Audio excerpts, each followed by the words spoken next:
Hello everyone, welcome to another video. I've got some beautiful angel paper here and I wanted to do a set with these. So yeah, let's get into it. So first off, I've got this nice blue from Beetles, number 258, and my fantabulous Natalie Mugridge detailer brush, which I adore. Look how super thin it is. It's the best. So I'm going to put some of that blue on my palette, and I'm going to use my detailer brush to draw on a French design. So I like to start in the middle and then swoop it up, and then I do the other side once I'm happy.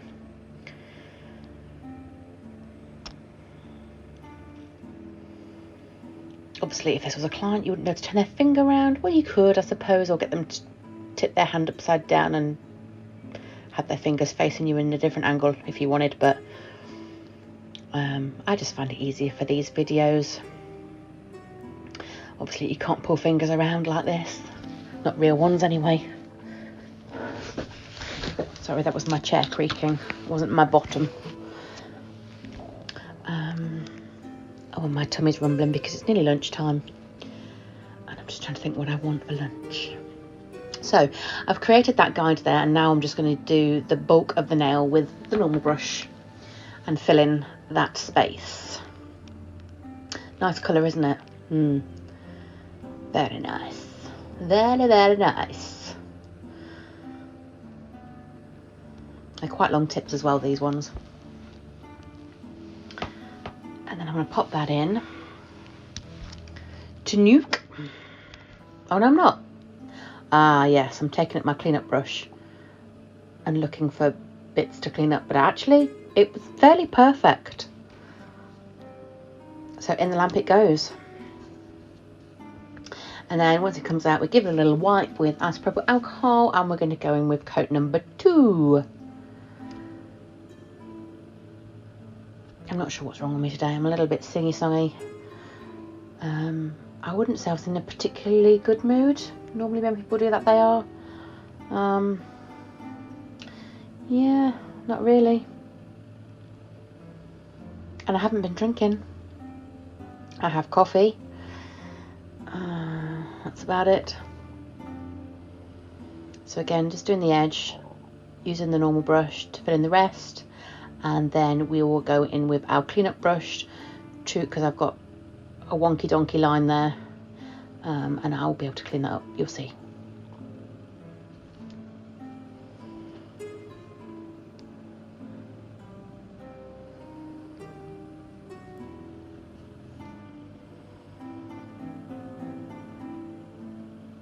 So just got some alcohol and dampened.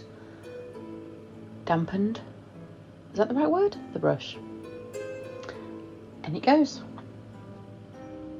So now we've got our French colour here, which is an Amelie one. I haven't used this one before. I thought I'd use it for this video.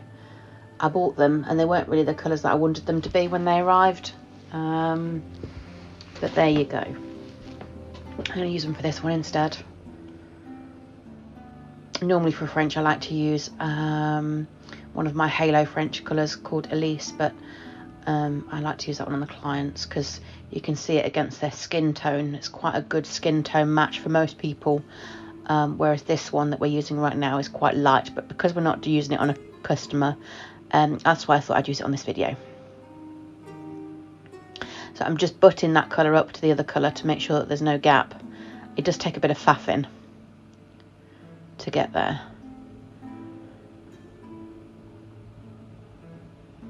It's not going to bleed onto the other one, obviously, because the other one's cured, but I just don't want it to go over the line that we've created so perfectly.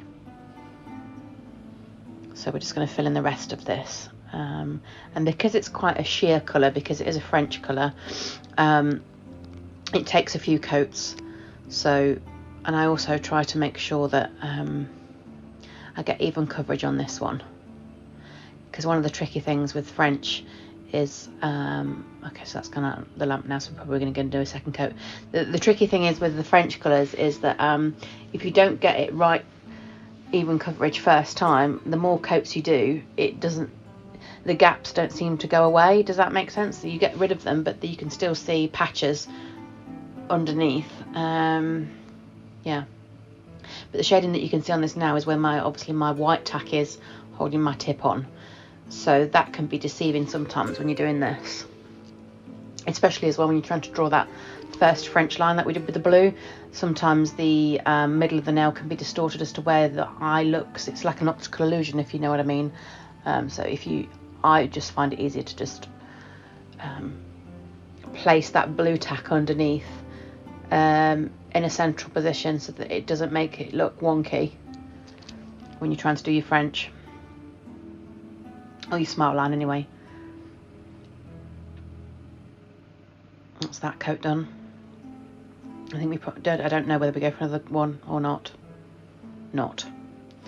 Okay, so here's the angel paper, which was actually really faffy, and I cut some of this video out because I didn't realise when I was doing it just how much it would stick to my fingers, and I thought I was making loads, and I actually didn't end up with that much. So off camera I cut a lot more and popped it into my dish. Yeah, it just goes everywhere. Look, it sticks to my fingers, it's all over the desk, just not in the in the tray where it's supposed to be. So yeah, it's a bit messy.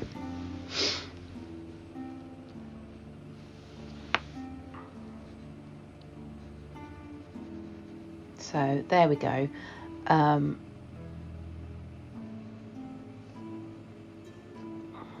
Yeah, so now I'm going in with some base,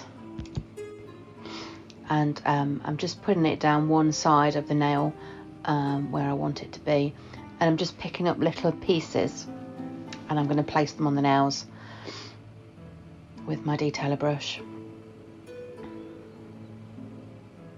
So I'll just let you watch me placing these and changing my mind, and yeah, just general faffing.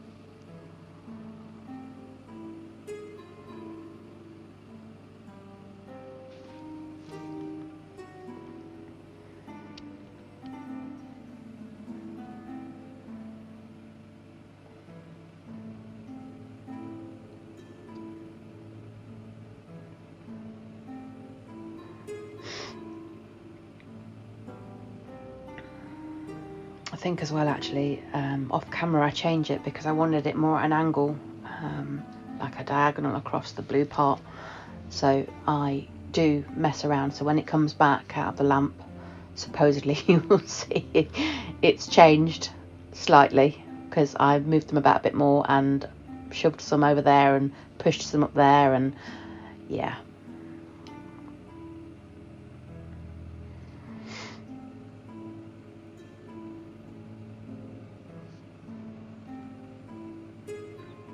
See, look, and that's why I'm pointing, because I'm showing you that I changed the angle of where the placement was. So now I'm going in with my top coat, glossy top, and where the two colours meet, it'll just join those up nicely, and it shouldn't, you know, as long as you put plenty on, it won't make it bumpy. And the angel paper is quite flat anyway, so you shouldn't get any bumpy bits on there. So generous layer of that, and then get it in to cure. Oh, yep, I'd sometimes like to turn it upside down just to make sure, especially when there's bumpy bits. Bumpy bits! In it goes. What are we doing next? I can't remember. Give me a clue. Is this a full nail of this colour? I can't remember. Oh, this might be my ombre. Yes, this is my ombre, and I decided I was going to do the two colours buttered up together, and then I thought no, because this is quite sheer, I need to put this down first as a base. So this is my base colour first, because otherwise I knew it was going to be difficult to try and match the two for my ombre.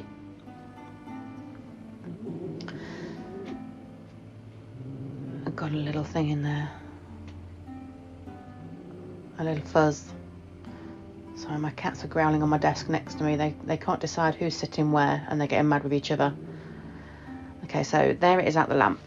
So this is my Born Pretty ombre brush. It's quite a handy little thing. It's lost a few bristles though now. I think I need a new one. Right, so we're going in with our French pink at the top.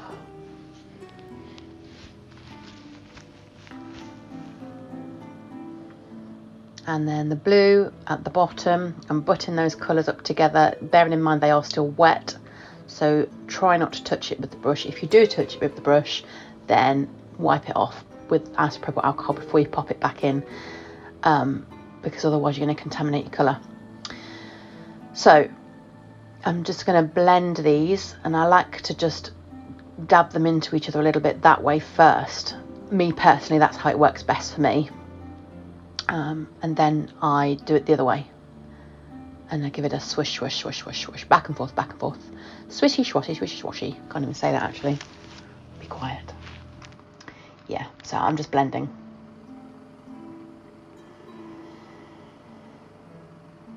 So you normally have to do a few coats of this to get the blend right. And I felt at this point that there was a lot more blue needed blending at the top, because you could see a line. So in that instance, wipe off your brush and come down from the colour that you want a bit more of. So from the French pink, bring that down back into the blue, and then that should blend it a bit better.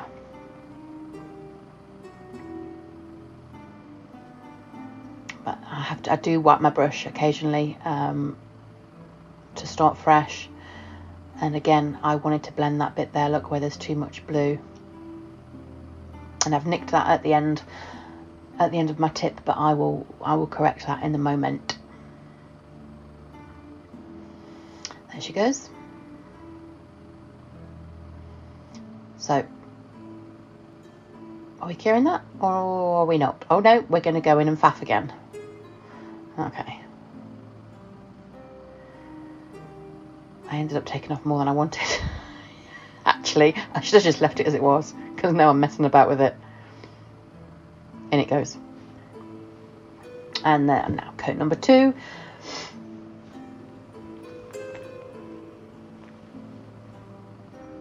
I might chip in line again, but I'll just let you watch this. I mean, you guys know how to do an ombre.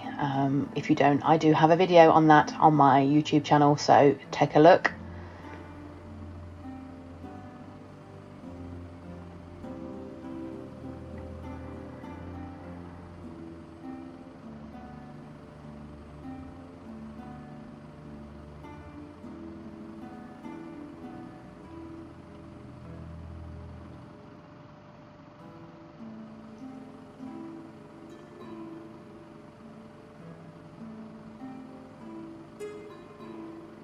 I'm not sure, but I think I did 3 coats of ombre.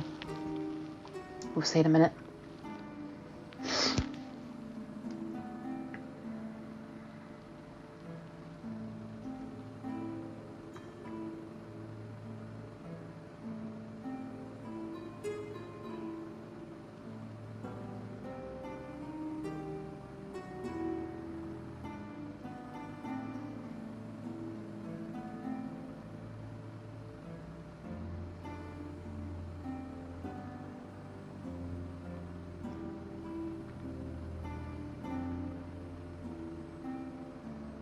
I find ombre is quite tricky to do on a client, because it's not as easy to get on the sides, and sometimes people that want ombres, their nails aren't long. I find it a lot easier to do an ombre on a longer nail like this one. It's really tricky when you've not got much to work with on a short nail.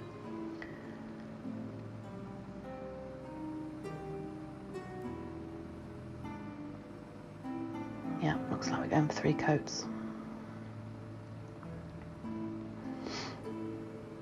Obviously on a shorter nail you wouldn't have as much product to work with, and you wouldn't be able to have that blend quite as fat band. That's what I'm thinking in my head. That's not the right words. Oh my god. Yeah, so the space where it's actually blended between the two actually becomes shorter. What's the words? I don't know. Anyway, I hope you know what I mean. So where the two colours blend, meet, it needs to be thinner, shorter, whatever.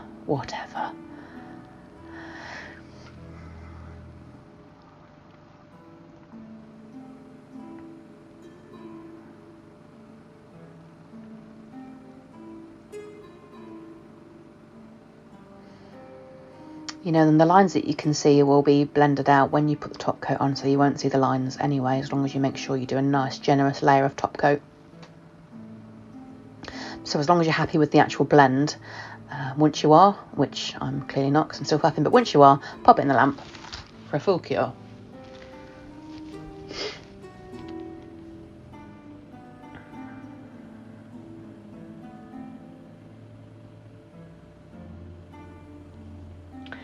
There it is. It's top coat time for the ombre.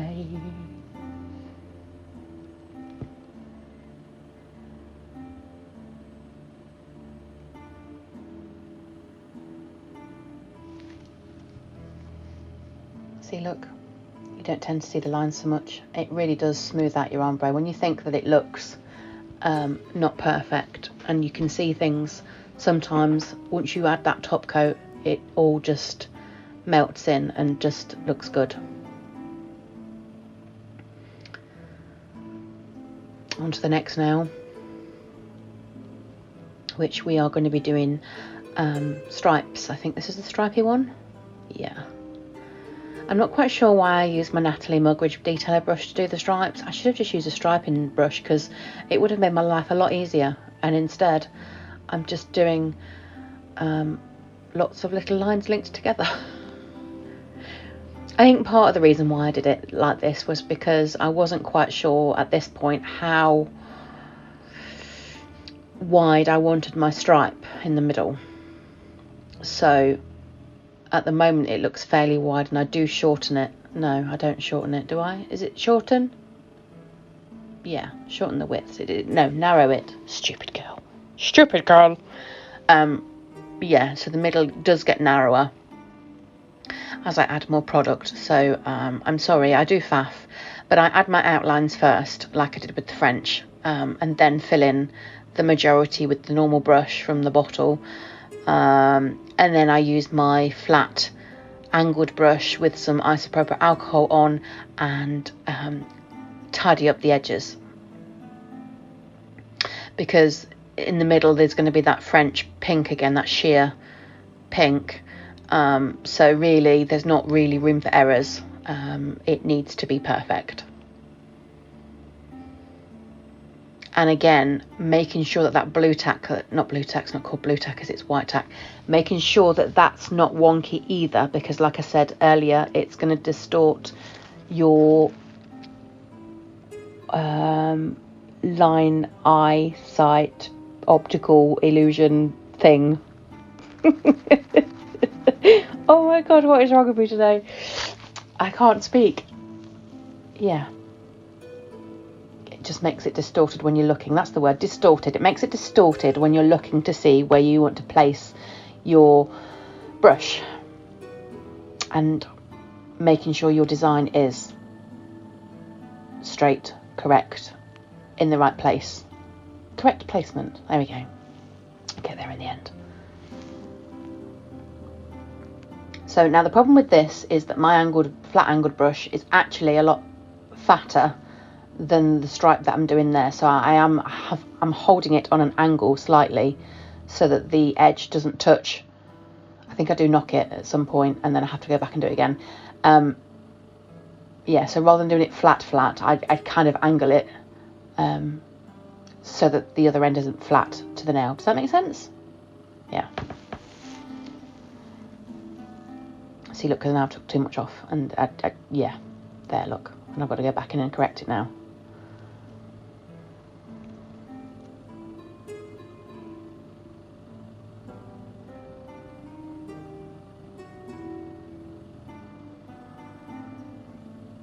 I mean, the end result does look nice, to be honest, but there is a lot of faffing on this bit. So that's been in the lamp now, and it looks like we're going in with coat number 2, which should be a lot easier, to be honest. You know, now we've got the guidelines there now. Let's just whack it on. Get it in, whack it on.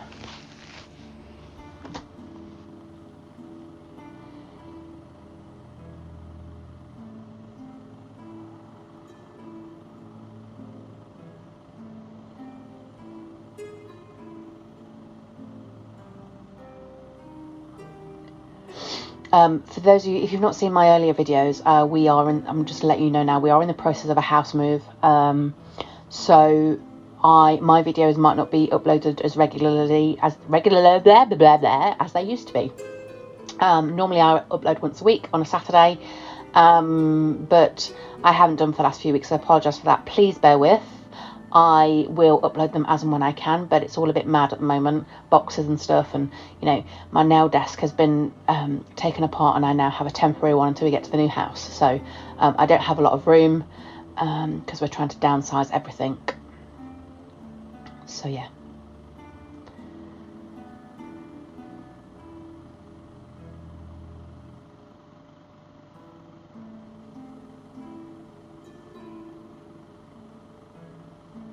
In it goes, and then I think we're going to go in with, oh yep, there we go. So now we're going to do the pink, and we're just going to fill in that negative space in the middle with the pink, and again using the detailer brush to get those edges properly, and then filling in the bigger bit with the bigger brush.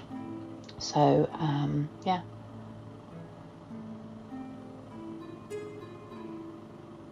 My clients weren't happy about me moving, obviously. Some of them have said that they will come over there and travel. I mean, it's only about, it's about 35 minutes. I mean, it depends how much you like your nail tech, I suppose. Maybe some people would want to travel that. Maybe some people wouldn't. I mean, there's plenty of other nail techs in the area, you know.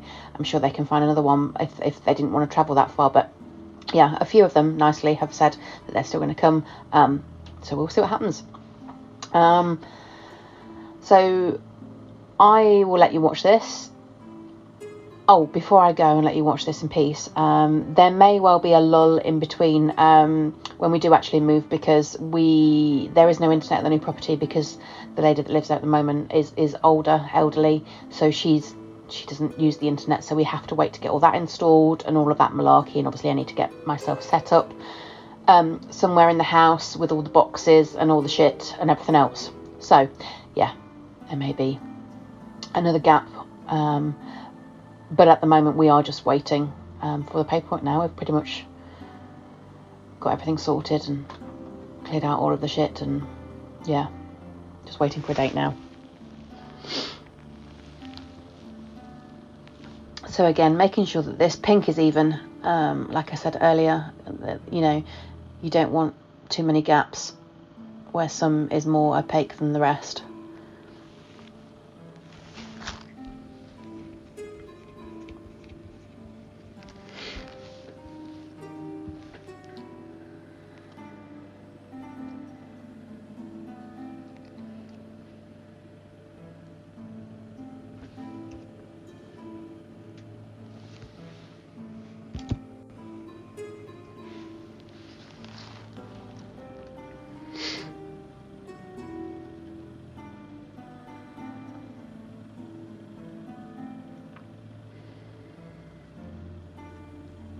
Just making sure that you get those edges and there's no gaps between the colour change. I think we're on coat number 2 now. I wasn't watching. I was looking out the window wondering when the weather was going to change, because it's horrid today. It's raining and it's super windy, and it's May. This has been recorded in May as we speak. Early May, but still, the weather is shit.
So that's been in now, and now I'm taking some base gel. You could use top coat if you wanted. I just wanted to use a bit of base because I wasn't sure how in depth I was going to go with my glitter.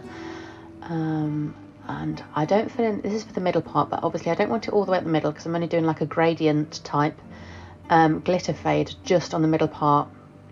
So that's why I'm using my detailer brush, just to put that where I want it to be and make sure that the glitter doesn't go anywhere else on the blue. I don't want it on the blue at all. Yeah, so I'm just doing some little feathered strokes at the top to sort of help with my fade. Whether it helps or not, I don't know, but that's just what I do.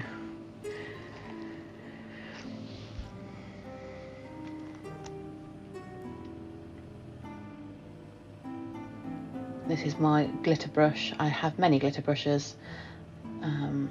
They're caked in glitter and top coat and base coat. Yeah, they're not the softest. They probably should be. I probably should get some more really, but they do the job for now. So I'm just patting that into that wet base. I haven't cured it, so it is uncured product, and then rather than dipping my brush back in and getting more glitter, I'm using what's left of my brush, which should be sparse at that particular point, and trying to do my glitter fade in the middle. And making sure that it's a bit more dense down the bottom, because that's where I want it to look at, you know, a stronger colour. Looking for gaps, patting it in, and then that goes in the lamp. And then once it's out, I've dusted off the excess, which I haven't shown you in the video for some reason, and now I'm going in for my top coat to seal in that glitter.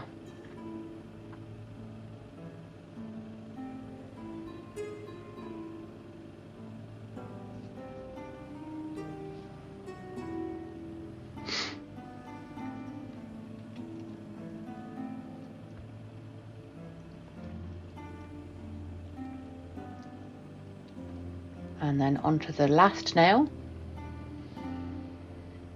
This one's going to be a full sugared nail in the glitter that we've just used on this whole nail. So we're just going to use this blue that we've been using as our base colour. And then I'm not going to cure this. And then I'm going to get my glitter and sprinkle that into that wet layer of gel.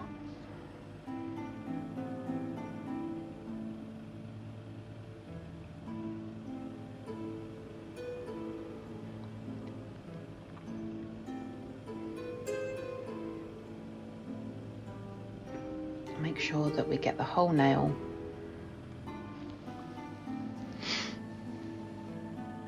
And then tap off the excess. Don't brush it. Did you see, look, yeah, because I brushed some off the edge then, and I needed to put some more on. Stupid girl.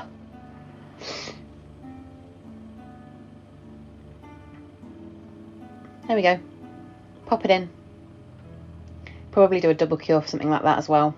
So once it's out, I like to just get the edges and get off any bits of glitter on the edge, just to smooth it out, and it won't be top coated because it's a sugared nail.